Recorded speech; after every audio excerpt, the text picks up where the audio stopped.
Hi, everyone. I wanted to walk through the pendulum equation. So first off, just to go over the variables,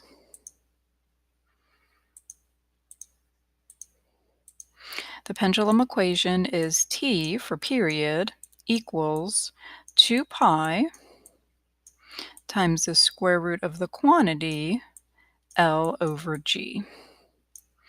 So L, of course, is the length of the pendulum string, and G is the acceleration due to gravity. For example, if I knew the length of the string was, let's say, a very large 2-meter long pendulum, that would really need to be the only given. I would be putting that into the equation, and my substitution would look like this. 2 pi equals the square root of 2 over 9.8. And that would be t equals.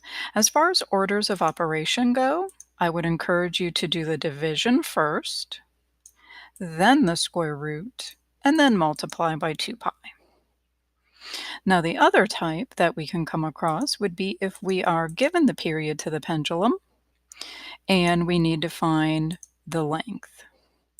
So I'm going to cover this up and let's look at that possibility. So let's say instead we know the pendulum had a period of a half a second. Then we'd be putting that in for t, and the substitution would look like this.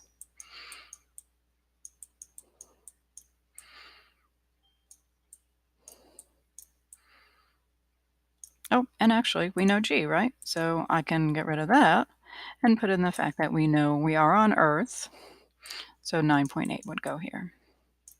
Now this is a little more cumbersome to solve. We have to get L, but it's trapped inside the square root. So we're still following order of operation, but in the sense that we have to get L alone. So we would want to move the 2 pi over to the other side first, and I want you to decide on how you would do that. Once you've done that, you'd have to get rid of the square root and also move the 9.8. So do your best to try out that algebra, and if you do get stuck, please reach out to your teacher.